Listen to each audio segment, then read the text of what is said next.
बोलो शिव महापुराण की जय।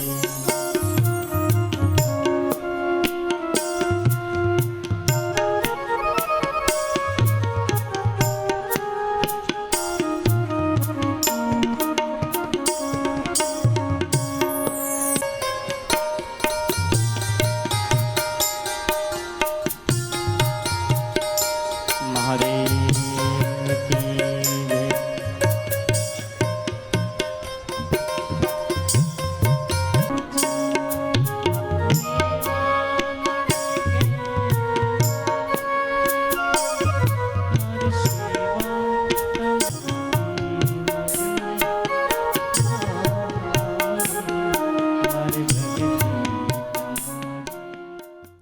દીવડા જગમગ જગમગ થાય, દીવડા જગમગ જગમગ થાય, દીવડા જગમગ જગમગ થાય, આરતી સદા શિવની થાય, આરતી સદા શિવની થાય, દીવડા જગમગ જગમગ થાય, દીવડા જગમગ જગમગ થાય, હારે અમે લાવ્યા છે ફૂલનો હાર, હારે અમે લાવ્યા છે ફૂલડાનો હાર, શિવ તમે તેરો તો આનંદ થાય, શિવ તમે પહેરો તો આનંદ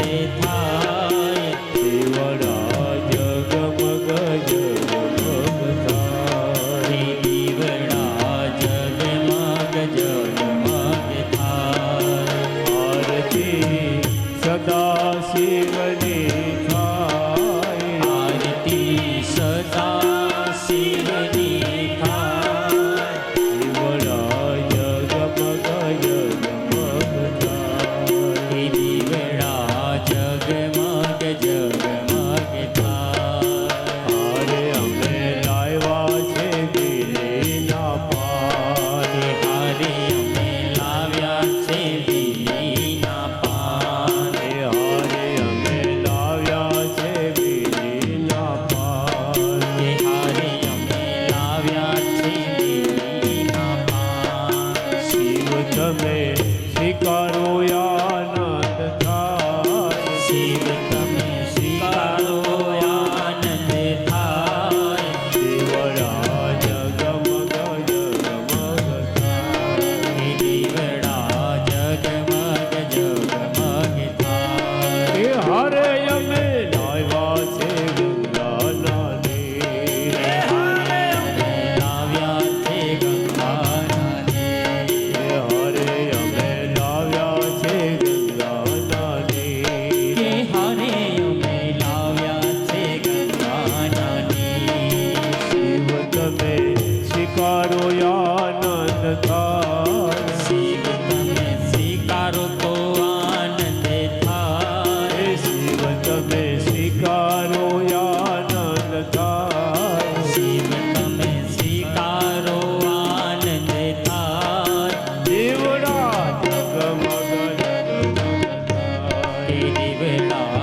જગમગ જગમગ થાય, દીવડા જગમગ જગમગ થાય, દીવડા જગમગ જગમગ થાય, આરતી સદા શિવની થાય, આરતી સદા શિવની થાય, દીવડા જગમગ જગમગ થાય, દીવડા જગમગ જગમગ થાય, ગૌરમ કરુણાવતારમ સંસારસારમ ભુજગેન્દ્રહારમ સદા વસંતમ હૃદયારવિંદે ભવાની સહિતમ નમામિ, મંગલમ ભગવાન વિષ્ણુ મંગલમ ગરુડધ્વજ મંગલે પુણ્યકાષ્ટો મંગલાય તનો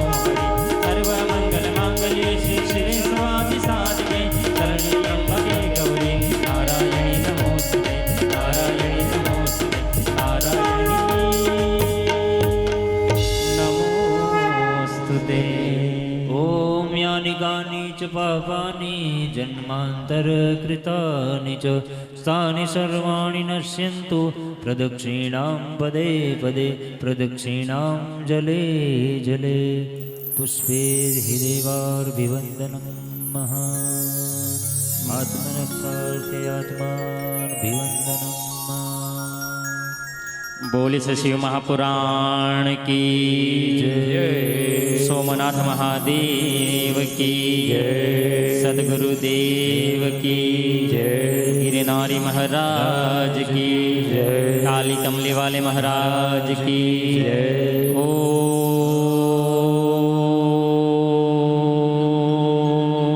नमः पार्वती पदे हर हर महादेव।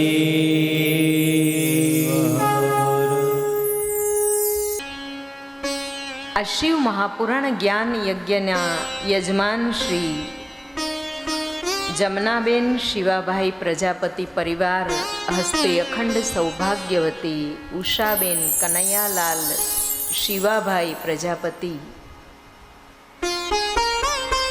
એમના તેજસ્વી સુપુત્ર ભૂપેન્દ્રભાઈ અખંડ સૌભાગ્યવતી તેજલબેન અને કૌશિકભાઈ અખંડ સૌભાગ્યવતી માધુરીબેન સાથે એમના પણ સુપુત્રો કરણભાઈ, શ્લોકભાઈ, પ્રિન્સભાઈ, યુવરાજભાઈ અને નવ્યભાઈ, આ બધા જ શિવ મહાપુરાણ જ્ઞાન યજ્ઞના અવતરણને નિમિત્ત બન્યા છે. ફરીથી એકવાર 2025માં ગંગા તટે કાલી કમલી વાનપ્રસ્થ આશ્રમની અંદર પવિત્ર દિવસ ભાદરવા સુદ બીજનો દિવસ એટલે કે મહાબીજના દિવસે મહાશિવ પુરાણની કથામાં યજમાન પરિવાર, ગિરનારી મિત્ર મંડળ અને અગ્નિશિખા ફાઉન્ડેશન ચેરિટેબલ ટ્રસ્ટ વતી આપ સૌનું હાર્દિક સ્વાગત છે.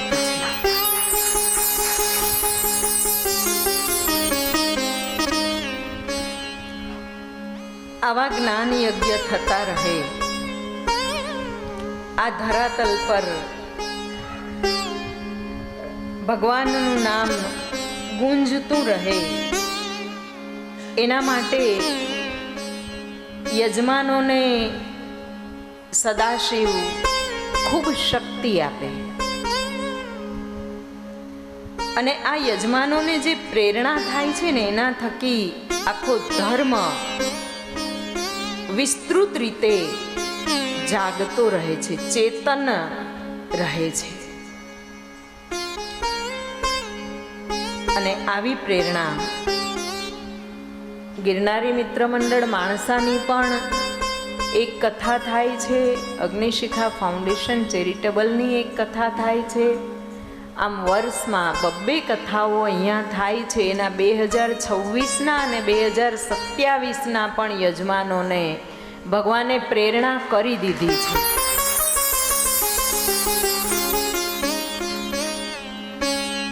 શા માટે? એટલા માટે કે આ ભારત છે ને એની ભાષા કઈ છે? આપણને કોઈ પૂછે કે ભારતની ભાષા કઈ,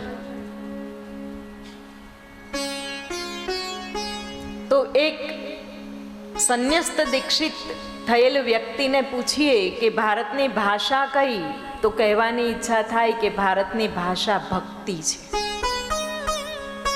આપણી ભાષા જ ભક્તિ છે.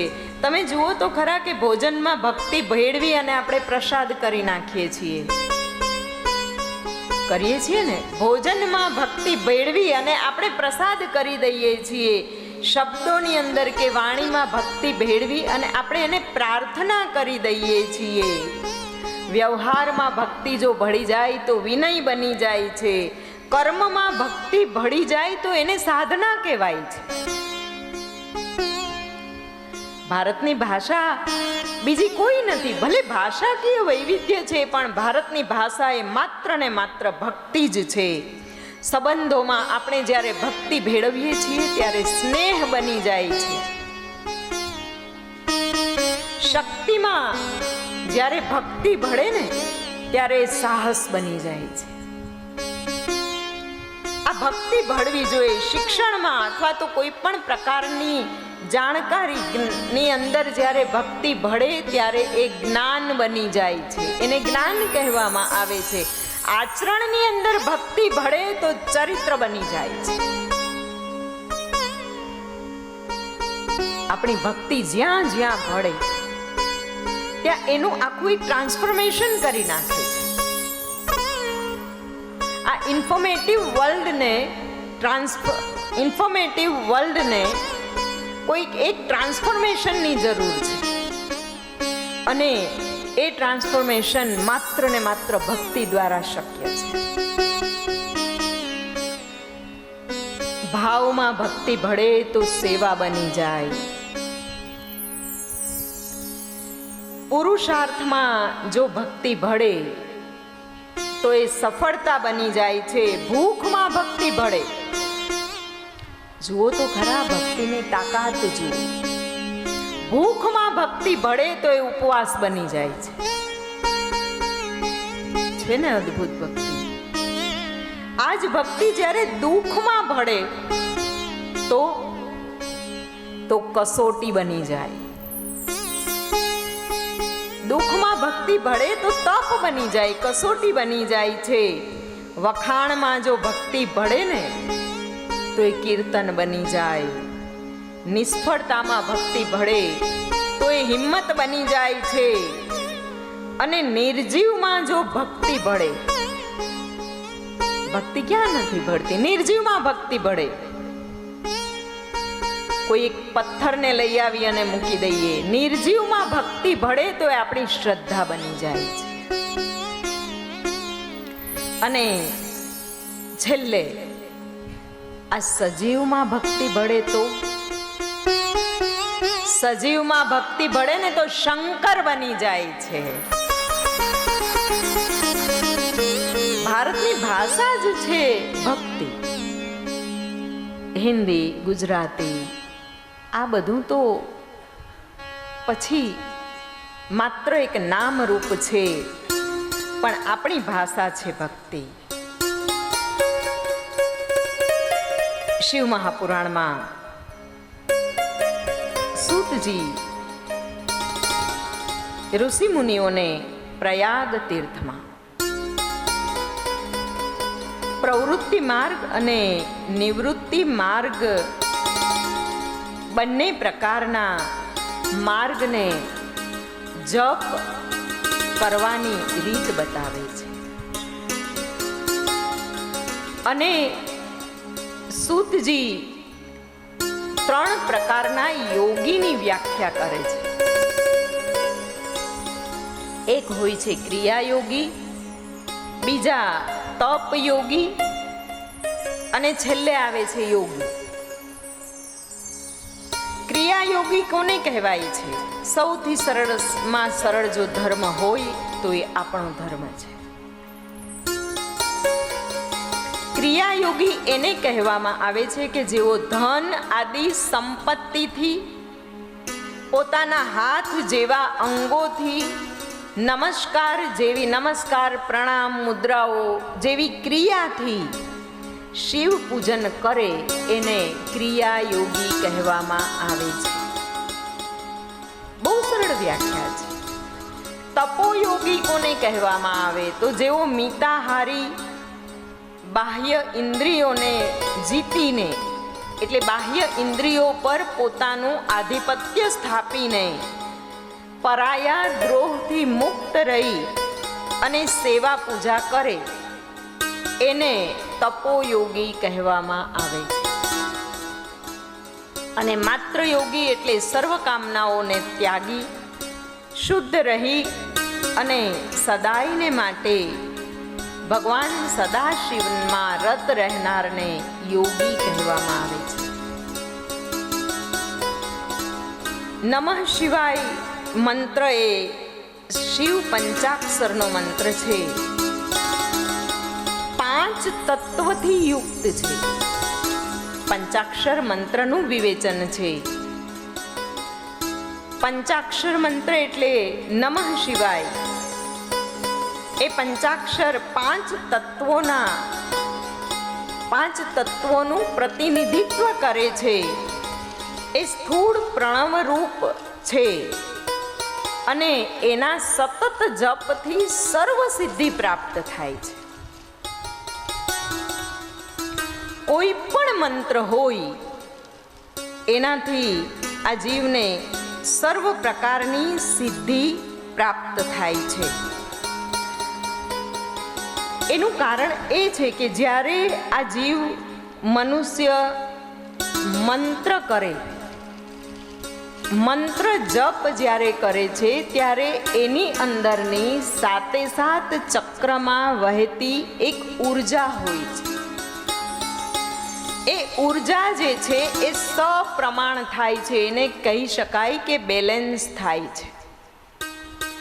અને એ ઉર્જા જ્યારે બેલેન્સ થાય, સાતે સાત ચક્રના પ્રવાહ જ્યારે સમ થાય છે, ત્યારે એ સમયે એ અવસ્થા દરમિયાન આ જીવ કોઈ પણ પ્રકારની કામના કરે તો એ કામનાની પૂર્તિ થાય છે. અને એટલે જ કોઈક વિઘ્ન હોય, કાંઈક અડચણ હોય તો આપણને ભૂદેવો કહેતા હોય છે કે તમારે આટલા જપ કરાવવા પડશે. એમાં થોડું કરેક્શન છે, તમારે આટલા જપ કરવા પડશે, કરાવવા પડશે નહીં, કરવા પડશે. કારણ કે જ્યારે મનુષ્ય પોતે સ્વયં જપ કરે ને તો એની અંદર એક આ બદલાવ આવતો હોય છે અને એના સર્વ મનોરથો સિદ્ધ થતા હોય છે. પંચાક્ષર પણ એક એવો અદ્ભુત મંત્ર છે કે એનાથી જીવના સર્વ મનોરથો સિદ્ધ થાય છે. અને એની આગળ ઓમ લગાડવામાં આવે એટલે ઓમ એ પ્રણવ છે, ઓમ પરબ્રહ્મ છે. ઘણા સ્થાનોએ ઓમ નમઃ શિવાયને એ સદાક્ષર મંત્ર તરીકે પણ એને નિરૂપવામાં આવ્યો છે. ઓમ નમઃ શિવાયનો જાપ કરનાર એ સદાયને માટે એનું આજીવન સફળ કરી અને ભગવાન સદાશિવના ધામને પામે છે. એવા ઓમ નમઃ શિવાયના 5 અક્ષરો અને એનું એક સ્તોત્ર છે જે બધાને જ ખબર છે, શિવ પંચાક્ષર સ્તોત્ર. બધાને જ આવડે છે ને. જ્યારે એક વ્યક્તિ, 2 વ્યક્તિ કે 3 વ્યક્તિ બોલતા હોય એના કરતાં આખો સમૂહ જ્યારે બોલે ત્યારે એ સમૂહનો જે ધ્વનિ નીકળે છે, જે નાદ નીકળે છે, એ નાદમાં પણ એક અદ્ભુત ઉર્જા હોય છે.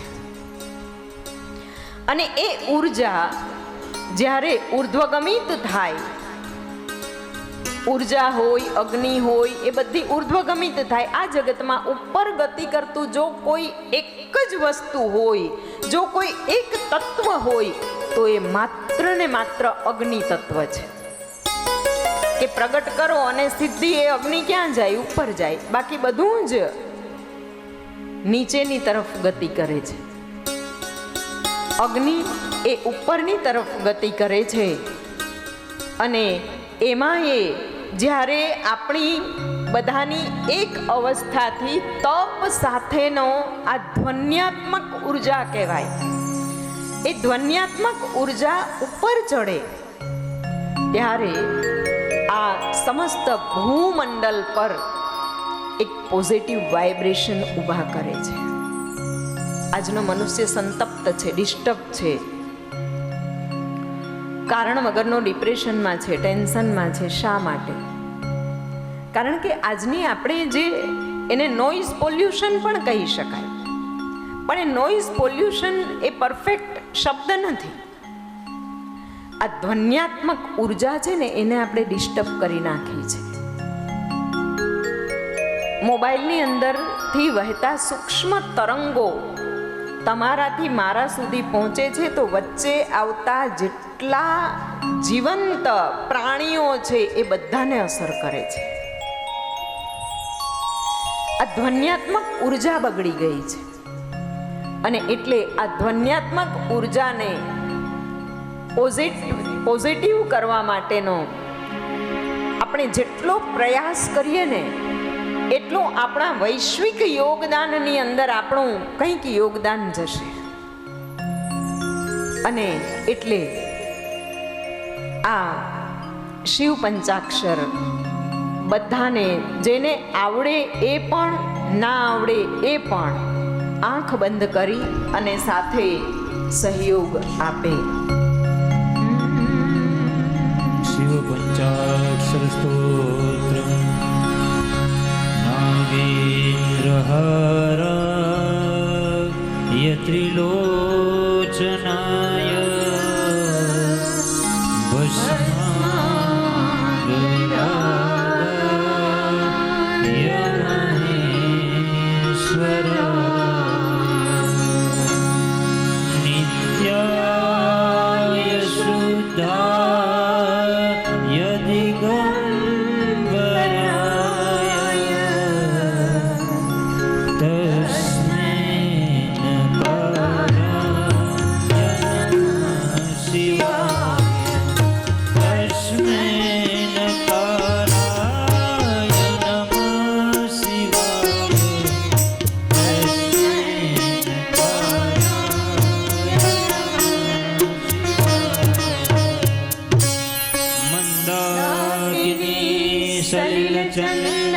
चर्चिताय नन्दीश्वर प्रमथनाथ महेश्वराय मंदार पुष्प बहुपुष्प सुपूजिताय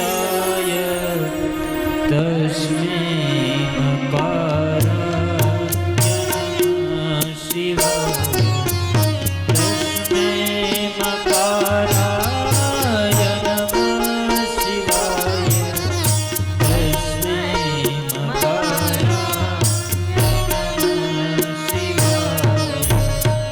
शिवाय वदनारविन्द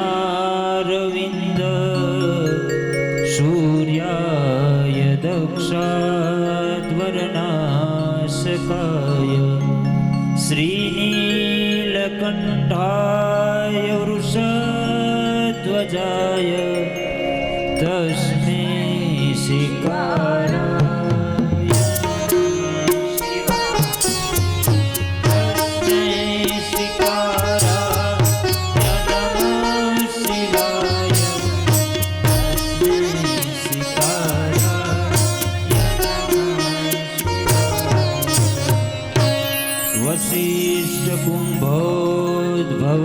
वशिष्ठकुम्भोद्भवगौतमार्य यमुनीन्द्रदेवार्चितशेखराय चन्द्रार्कविश्वानरलोचनाय तस्मै वकाराय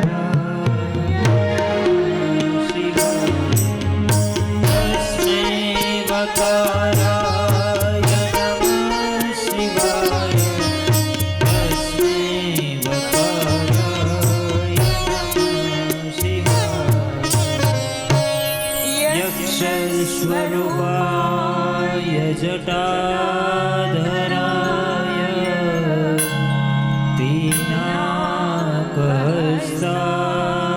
सनातनाय दिव्याय देवाय दिगम्बराय तस्मै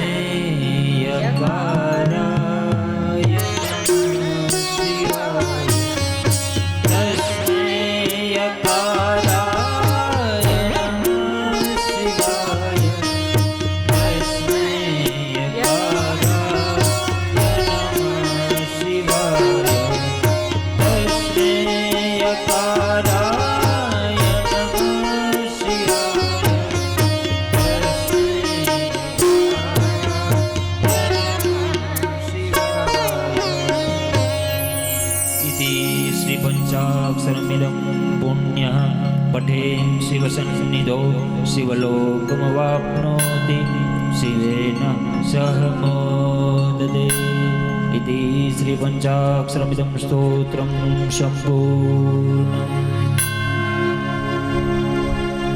શિવ પંચાક્ષર સ્તોત્ર 5 તત્વનું પ્રતિનિધિત્વ કરી રહ્યું છે આ શિવ પંચાક્ષર સ્તોત્ર.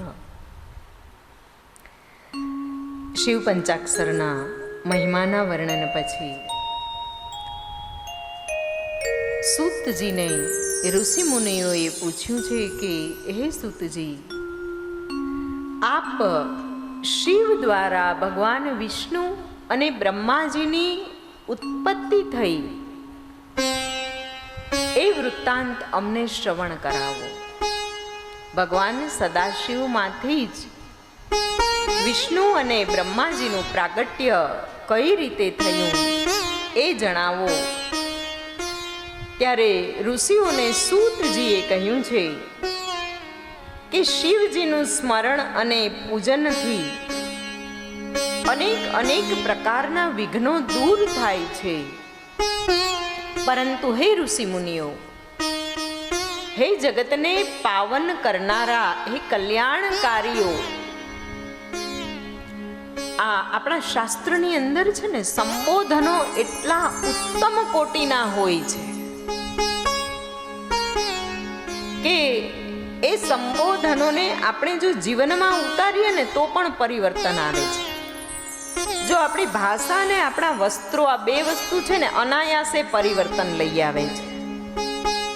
ઉદાહરણ આપું તો તમે અત્યારે નોર્મલ વસ્ત્રો, સાડી એવું પહેરેલું હોય છે, ભાઈઓએ એમનો પરિધાન ધારણ કરેલા છે.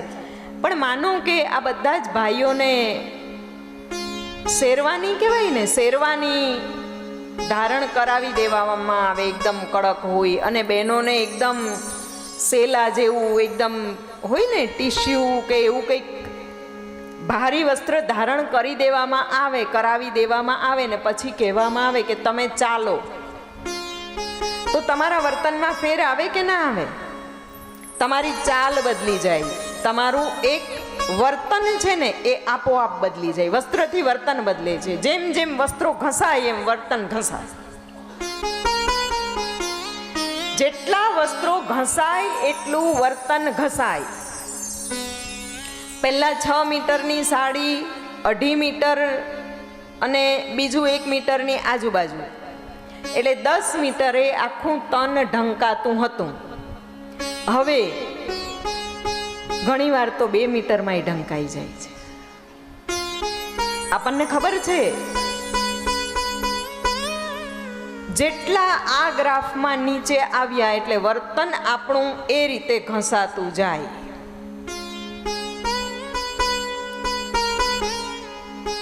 એ જ રીતે ભાઈઓના વસ્ત્રોમાં એટલું બધું અદ્ભુત પરિવર્તન નથી આવ્યું. જોકે એટલે એમના વર્તનમાં એ અદ્ભુત પરિવર્તન નથી આવ્યું. યસ, ઓફકોર્સ, સાચી વાત છે. અને બીજું કે વાણીની અંદર શબ્દોની ગરિમા જો આવે ને, આવો ત્યારે એના કરતા પધારો, આપણા શાસ્ત્રએ શીખવ્યું છે. બેસો ના, બિરાજો કહી શકાય. કેવા ઉદ્બોધનો છે! તમે મહાભારતને વાંચો, ભાષા બદલાય ને એટલે અનાયાસે એ શબ્દોનું જે અર્થઘટન હોય એની જેવી એક ઉર્જા હોય, ધ્વન્યાત્મક ઉર્જા, એ આપણામાં ચોક્કસ પ્રવેશે. અરે શાસ્ત્રમાં તો ત્યાં સુધી કહે છે કે આવો તો એ પધારો કયો અને જાઓ તો એ કહે કે પધારો. આ વચનનો વિવેક જો આવી જાય ને તો અદ્ભુત થઈ જાય. ભારતની ભાષા છે ને ભક્તિ છે, એટલા માટે આ શબ્દોની અંદર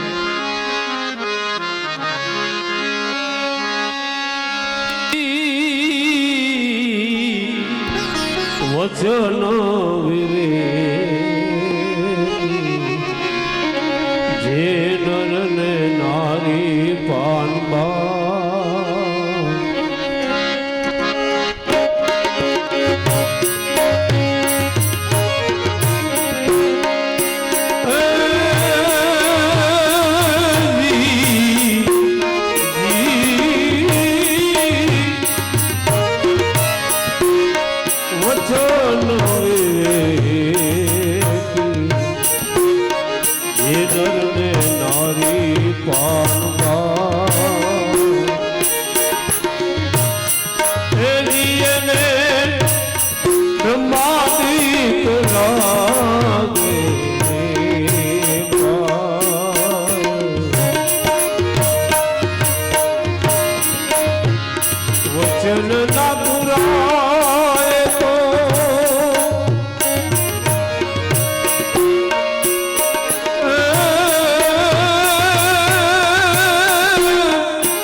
બ્રહ્મા અને નારદજીની વચ્ચે થયેલો સંવાદ વર્ણવે છે. બ્રહ્માજી પોતે કહે છે કે અમારું સર્જન શિવમાંથી થયું છે. એ જે સંવાદ છે કહ્યું છે કે મહાપ્રલય વખતે સ્થાવર અને જંગમ જગતનો નાશ થયો હતો. બધું અંધકારમય હતું, સર્વત્ર અંધકાર વ્યાપેલો હતો. એ સમયે સૂર્ય, ચંદ્ર કે તારાઓ પણ હતા નહીં અને દિવસ કે રાત્રિ પણ હતા નહીં.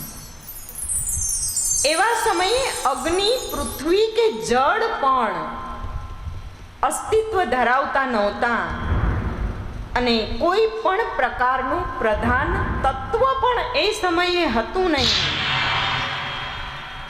શૂન્ય અને આકાશ પણ નહોતું. શૂન્ય અને આકાશ જો ના હોય તો પછી કોઈ પણ પ્રકારનું તેજ ના હોય, કોઈ અદ્રષ્ટ ના હોય, કોઈ દ્રષ્ટ પણ ના હોય. અને એવા સમયે શબ્દ, સ્પર્શ, રસ, રૂપ, ગંધ કાંઈ પણ અસ્તિત્વ ધરાવતું નહોતું. એમ સમજાય કે સોયથી વિંધી શકાય અને તો પણ દેખાય નહીં એવું અગાધ અંધકાર, ઘોર અંધકાર વ્યાપેલો હતો. બ્રહ્માજી નારદજીને કહે છે કે પણ હે નારદ, એમાં એકમાત્ર સદ બ્રહ્મ અસ્તિત્વ ધરાવતું હતું અને આ સદબ્રહ્મ કે જેને યોગીઓ નિરંતર પોતાના હૃદય આકાશની અંદર, હૃદય ગુહામાં જેના દર્શન કરે છે, એ સદબ્રહ્મ અસ્તિત્વ ધરાવતું હતું. અને આ સદબ્રહ્મ વિષયોથી પર, વર્ણથી રહિત અને ધર્મથી રહિત હતું. ભગવાન સદાશિવ માટે દક્ષે એક શબ્દ વાપર્યો કે તું વર્ણથી રહિત છે, તું ધર્મથી રહિત છે. કારણ કે આ તો સદબ્રહ્મ છે અને એ સદબ્રહ્મ વિષયોથી પર, વર્ણથી રહિત, ધર્મથી પણ રહિત છે. અને એ અમૂર્ત સ્વરૂપ પરબ્રહ્મ એને વિદ્વાનો શિવ કહે છે, ઈશ્વર કહે છે. અને આ ઈશ્વરે એક સમયે પોતાની જ ઈચ્છાથી, પોતાના અસ્તિત્વમાંથી, પોતાની જ ઈચ્છાથી, પોતાના અસ્તિત્વમાંથી એક જુદી ના પડનારી શક્તિનું નિર્માણ કર્યું. ભગવાન સદાશિવથી પાર્વતીજી ક્યારેય અલગ થતા નથી. એવી ક્યારેય વિખૂટી ના પડે એવી એક શક્તિ પ્રગટ કરી અને એને વિદ્વાનો પ્રધાન પ્રકૃતિ કહે છે. ગુણવાળી પરામાયા કે જે પોતે પણ વિકાર રહિત છે, જે બુદ્ધિ તત્વને ઉત્પન્ન કરનારી માયા છે. અને એ જ શક્તિ ક્યાંક અંબિકા સ્વરૂપે, પ્રકૃતિ સ્વરૂપે, સર્વની ઈશ્વરી સ્વરૂપે ત્રણે ત્રણ દેવોને ઉપજાવવા માટે નિત્ય અને મૂળ કારણ રૂપી કહેવાય છે. અને એ શક્તિ છે આવા ગાઢ અંધકારની અંદર, આવા ગાઢ અંધકારની અંદર જ્યારે આ શક્તિ ભગવાન સદાશિવ દ્વારા પ્રકાશિત કરાવવામાં આવ્યા, ત્યારે એ શક્તિના એને 8 ભુજાઓ હતી. એ જ શક્તિનું મુખમંડળ અદ્ભુત હતું, એની મહાકાંતિ હતી, એનું તેજ ખૂબ જ સૌષ્ઠવતાથી પરિપૂર્ણ હતું. અનેક પ્રકારના આભૂષણોથી યુક્ત, અનેક પ્રકારની ગતિવાળા અને અનેક પ્રકારના આયુધોને ધારણ કરનારા, કમળ જેવા જેના નેત્ર છે, એ દેવીના અચિંત્ય તેજથી સર્વે અભિભૂત થઈ ગયા. અને કમળ જેવા નેત્રો એ પોતે એક હોવા છતાં પરમાત્માના સંબંધથી તેઓ અનેક સ્વરૂપે થાય છે. ભગવાન સદાશિવ સદબ્રહ્મમાંથી એ શક્તિનો જેવો એક જનકાર થયો, જેવી એક ઝાંખી પરમાત્મા સદાશિવે કરીને, ત્યાં તો આખે આખું જગત, આખે આખું વિશ્વ, આખું બ્રહ્માંડ છે ને, એ આનંદિત થયું, ચેતન થયું.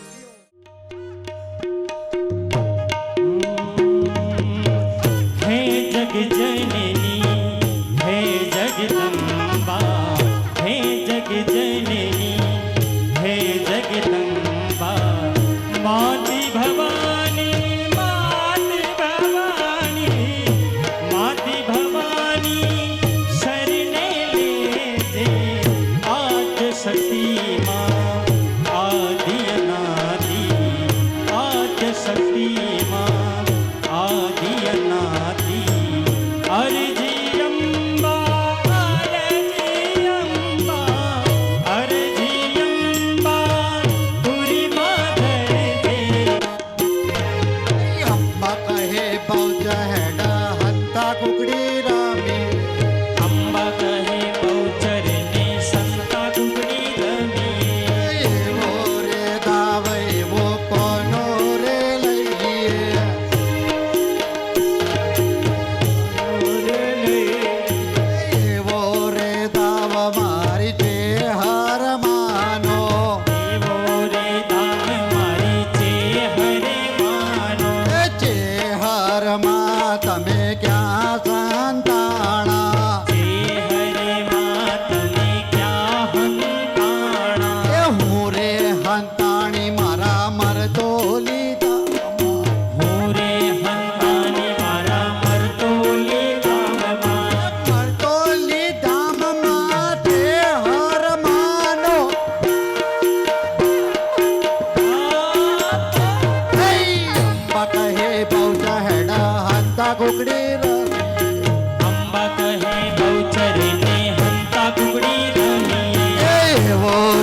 દાવ એવો કોનો રે લઈએ એવો રે દાવ અમે કોનો રે લઈએ એવો રે દાવ મારી અંબે માનો એરો રે દાવ મારી અંબે માનો એ અંબે માં તમે ક્યાં સંતાણા અંબે માં તમે ક્યાં સંતાણા એ હું રે સંતાણી મારા આરાસુર ધામમાં પૂરે સંતાણી મારા આરાસુરી ધામમાં એ આરાસુર ધામમાં અંબે માનો એ અંબા કહે બહુ ચહેડા હંતા કુકડી રાની અંબા કહે બહુચર ને હંતા કુકડી રમીએ એ એવો રે દાવ એવો કોનો રે લઈએ એવો તે દાલ અમે કોનો તે લઈએ એ એવો રે દાવ મારી કાળકા માનો એવો રે દાલ મારી કાળકા માનો એ કાળકામાં તમે ક્યાં સંતાણા ક્યાર કામાં તમે ક્યાં હંતાણા એ હું રે સંતાણી મારા પાવાગઢ ધામમાં પૂરે હંતાની મારા પાવાગઢ ધામમાં એ પાવાગઢ ધામમાં કાળકા માનો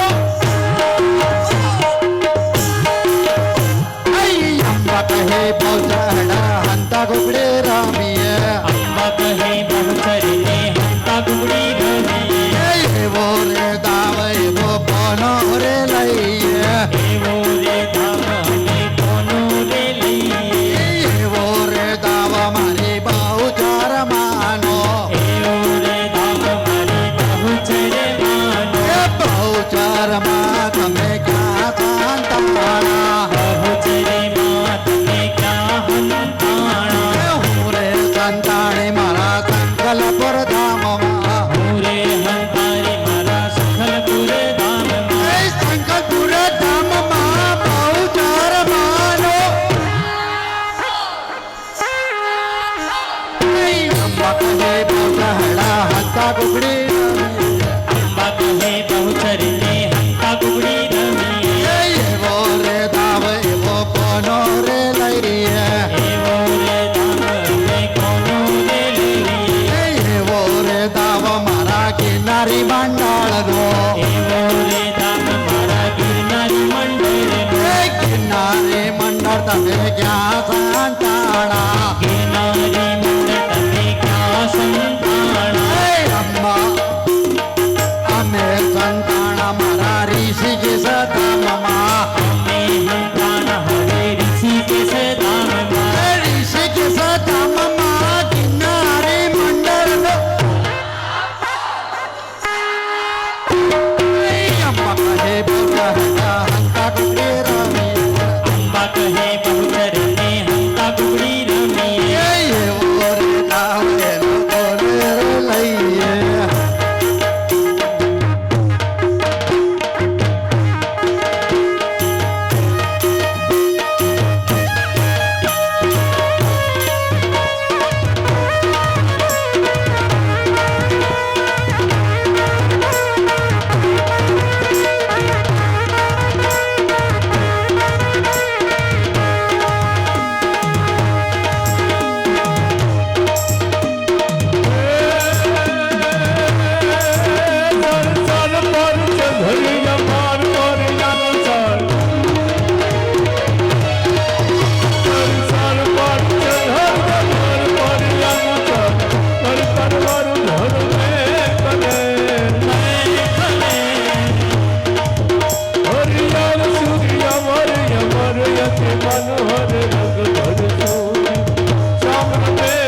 मिलन दिलवा जाता हे गरी दे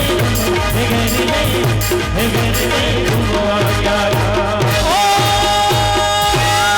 नमः पार्वती पते हर हर महादेव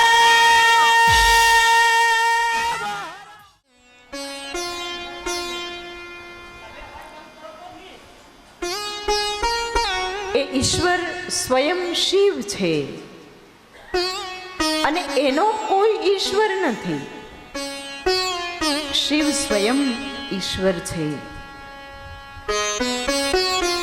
એ ઈશ્વરના મસ્તક પર ગંગા સુશોભિત છે. કપાલમાં ચંદ્રને ધારણ કરેલો છે. એ જ ઈશ્વર ત્રિનેત્રી છે, 3 નેત્રવાળા છે, પંચમુખવાળા છે. એ જ ઈશ્વર પ્રસન્ન સ્વરૂપવાળા 10 હાથવાળા છે. ત્રિશુલ ધારણ કરેલું છે, અતિશય ધોળા કપૂર વર્ણના છે. અને ભસ્મથી લેપાયેલા દેહવાળા કાળ સ્વરૂપ એ બ્રહ્મ સદાશિવે શક્તિની સાથે રહી અને એકવાર શિવલોક નામનું ક્ષેત્ર રચ્યું. એ ક્ષેત્ર એનું નામ આનંદવન પણ છે. એનું નામ અવિમુક્ત નગરી પણ છે. અને ભગવાન સદાશિવ અને શક્તિ દ્વારા રચાયેલું એક ક્ષેત્ર આજે આપણે કાશી તરીકે ઓળખીએ છીએ. ભગવાન દ્વારા ઉત્પન્ન કરાયેલી નગરી સર્વપ્રથમ જ્યારે પ્રલય કાલ વખતે પ્રથમ જો કોઈ ભૂમિનું સર્જન થયું હોય તો એ કાશીનું થયું છે. પ્રલય કાળે પણ શિવ અને શક્તિ આ કાશીનો ત્યાગ કરતા નથી અને એટલે એને અવિમુક્ત નગરી કહેવામાં આવે છે, અવિમુક્ત સ્થાન કહેવામાં આવે છે. ભગવાન શિવ અને શક્તિ અવિમુક્ત ક્ષેત્રમાં જ્યારે વિહરી રહ્યા હતા, વિહાર કરી રહ્યા હતા, ફરી રહ્યા હતા, રમણ કરતા હતા, ત્યારે શિવને વિચાર આવ્યો કે હે દેવી, આ સમસ્ત જગતનો ભાર કોઈક પર મૂકી શકાય એવા બીજાની રચના આપણે કરવી જોઈએ અને આપણે માત્ર આ અવિમુક્ત ક્ષેત્રમાં રહી અને આનંદ કરીએ. એટલા માટે થઈ અને ભગવાન સદાશિવે એ સમર્થ બ્રહ્મે શક્તિના ડાબા 10મા અંગમાં અમૃતના આસવનો સંચાર કર્યો. શિવકથા છે ને એમાં એ પ્રાતઃકાળનું જે પ્રથમ સત્ર છે એ થોડુંક તત્વજ્ઞાન યુક્ત હોય છે. શક્તિના ડાબા 10મા અંગમાં મન મથુરા કાયા કાશી જાણ, દિલ દ્વારકા મન મથુરા કાયા કાશી જાણ, 10 દ્વારકા દેહલા તામે જ્યોત પહેચાન.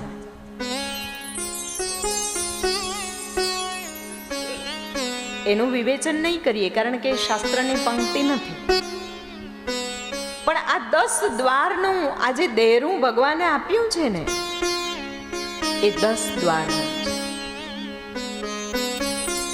મંદિર તારું વિશ્વ રૂપાળું. કેવું સુંદર છે, પલ પલ તારા.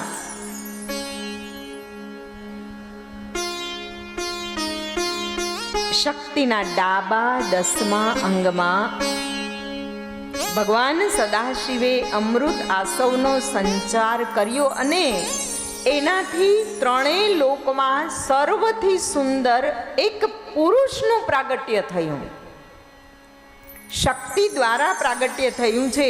અને એ શાંત, સત્વગુણી, ગંભીર, ક્ષમાયુક્ત, એને જોતા જ આ બધા ગુણો જાણે કે બોલતા હોય એવો અનુભવ થાય. આમે તમે જોજો કોઈક મનુષ્ય ઊભું હોય ને, એને ખબર ના હોવી જોઈએ કે એની આજુબાજુ સામે કોઈ છે. એ મનુષ્ય જ્યારે એકલો ઊભો હોય, એકાંતમાં બેઠો હોય કે બેઠી હોય, ઊભો હોય કે ઊભી હોય, ત્યારે એનું જે એક આખું દર્શન છે ને, એ એના ગુણ સ્વભાવનું વર્ણન કરે છે. આપણને ખબર પડી જાય કે આનું વ્યક્તિત્વ કેવું હશે.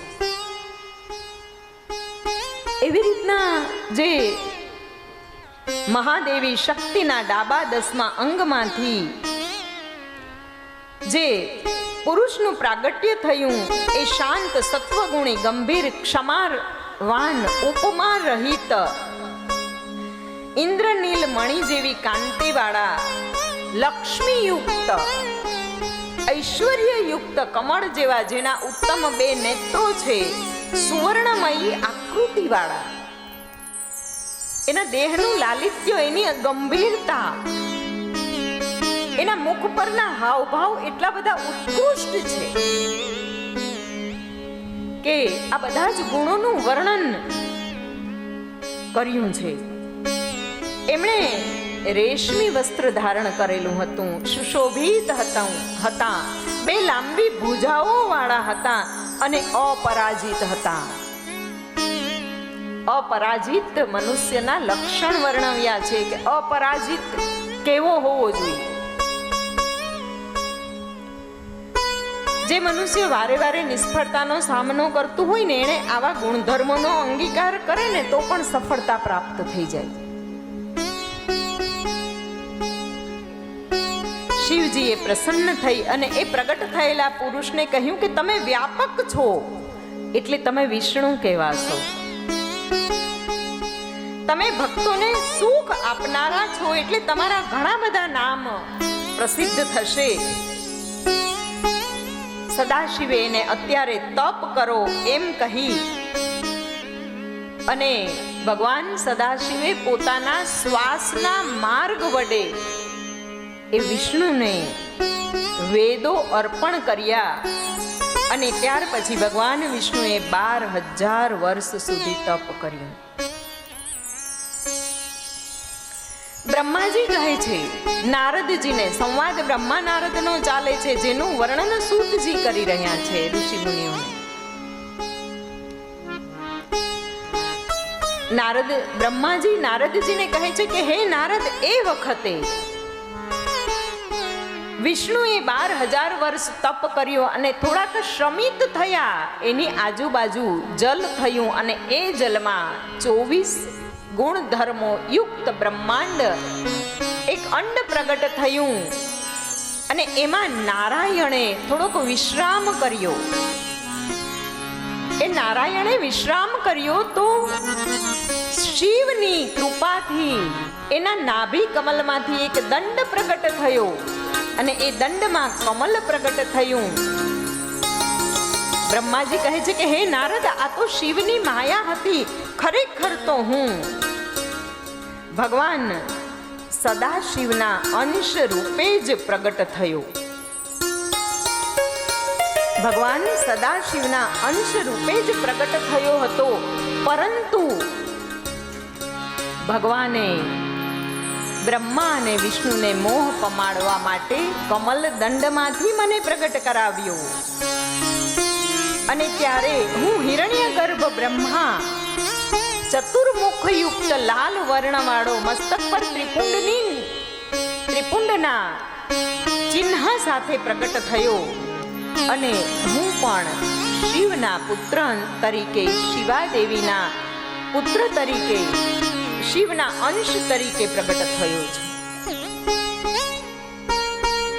જ્યારે બ્રહ્માજીએ બ્રહ્મા અને વિષ્ણુની બંનેની ઉત્પત્તિ શિવ દ્વારા થઈ છે એ વર્ણન કર્યું ત્યારે દેવતાઓ કહેવા લાગ્યા કે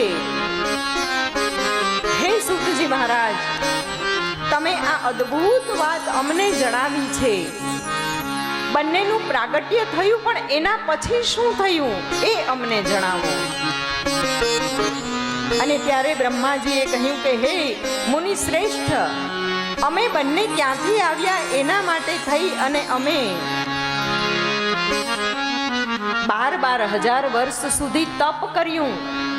ત્યાર પછી અમારે કરવાનું શું એની આજ્ઞા મેળવવા માટે અમે સદાશિવની સ્તુતિ કરી, અમે એને ભજતા રહ્યા, પ્રાર્થના કરતા રહ્યા અને પ્રાર્થના કરતા કરતા ગર્વ રહિત બન્યા. લાંબો સમય સુધી પ્રાર્થના કરવામાં આવે, લાંબા સમય સુધી ભક્તિ કરવામાં આવે, લાંબા સમય સુધી નિયમિત રીતે કોઈ પણ એક કાર્ય કરવામાં આવે ને તો ગર્વનું ખંડન થઈ જાય છે, ગર્વ ખંડિત થાય. અમારા સાધુ સમાજની અંદર એવું કહેવામાં આવે કે 12 વર્ષ સુધી એકને એક સ્થાને એક જ ધૂપિયું લઈ અને જો એ ધૂપિયું એ ફેરવતા રહીએ ને તો એ ધૂપિયું એ સિદ્ધ થઈ જાય ને આસન એ સિદ્ધ થઈ જાય. એટલું મોટું મહત્વ છે. એ સમયે બ્રહ્માજી કહે છે નારદજીને, ક્યારેક સૂતજી કહે છે ઋષિ મુનિઓને કે એ સમયે અમે બહુ લાંબુ તપ કર્યું અને પછી જ્યારે અમે ગર્વ રહિત થયા, જ્યારે અમારો ગર્વ, અમારો મદ, અમારો મત્સર, અમારો અહંકાર, અમારું હું પણ, અમારા અસ્તિત્વનું અમારા દ્વારા જે ભાન હતું એ ખંડિત થયું, એ હટી ગયું. ત્યારે એ વેળા અમને શબ્દ બ્રહ્મરૂપ ઓમકારનો ધ્વનિ સંભળાયો. આ શબ્દ બ્રહ્મરૂપ ઓમકારનો સ્પષ્ટ ધ્વનિ સંભળાયો અને એ સ્પષ્ટ ધ્વનિ સાંભળી અને આ બંને દેવતાઓ મંત્રમુગ્ધ થયા, ભાવ વિભોર થયા. પહેલી વખત કોઈક નાદ, કોઈક અવાજ, કોઈક શબ્દનું શ્રવણ કર્યું અને એ એકાક્ષર ઓમકારમાં શ્રી શિવને શબ્દ બ્રહ્મ રૂપે અમે પરમેશ્વર સમજી અને એને વંદન કરવા લાગ્યા. જ્યારે આ એકાક્ષર રૂપે ભગવાન સદાશિવે ઓમકારને પ્રગટ કરાવ્યો ને ત્યારે ઓમકારમ બિંદુ સંયુક્તમ નિત્યમ ધ્યાયન્તિ યોગિનઃ કામદં મોક્ષદં ચૈવ ઓમકારાય નમો નમઃ.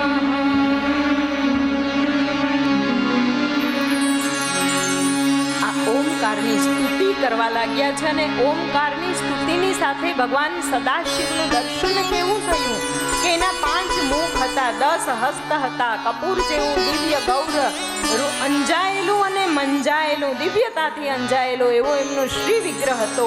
અલંકારથી તેઓ સુશોભિત હતા અને એવા તેજોમય મસ્તકવાળા દિવ્ય શબ્દમય સ્વરૂપને મસ્તકના સ્થાને અકાર હતો. જો વર્ણલિપિ છે ને એનું પ્રાગટ્ય થયું છે, અકાર હતો અને લલાટના સ્થાને આકાર હતો. જમણું નેત્ર ઈકાર અને ડાબું નેત્ર ઈકાર, એક હસ્વ અને એક દીર્ઘ. જો આ વર્ણની અંદર જમણું છે ને એ બધા જ હસ્વ સ્વરો ઉત્પન્ન થયા છે અને ડાબા છે ને એ બધા દીર્ઘ સ્વરો ઉત્પન્ન થયા છે. હંમેશા શક્તિ છે ને એ દીર્ઘ સ્વરી છે. એનું ઊંચું સ્થાન પ્રથમથી જ આપવામાં આવેલું છે. અને એટલે જ કાલે વાત થઈ હતી કે એક ઉપરનું સ્થાન છે તો એ સ્થાનને ટકાવી રાખવા માટે 100% નારીઓએ ઝઝૂમવું જોઈએ. ભગવાનનો જે શબ્દ વિગ્રહ છે એનો જમણો કર્ણ ઉકાર હતો અને ડાબો કર્ણ ઉકાર હતો. જમણો ગાલ રુકાર અને ડાબો ગાલ રૂકાર હતો. અત્યારે તો આપણે એવી ભણતર ભણી છે ને સરસ કે હસ્વ દીર્ઘમાં તો ખબર જ નથી પડતી. આ એક ગરિમા છે. કહેવાય છે કે આ સંસ્કૃત છે ને એ શું કરવા, ગુજરાતી બોલીએ કે સંસ્કૃત. મને પણ એવું થતું હતું જ્યાં સુધી સંસ્કૃતનો અભ્યાસ નહોતો કર્યો ત્યાં સુધી એવું થતું હતું.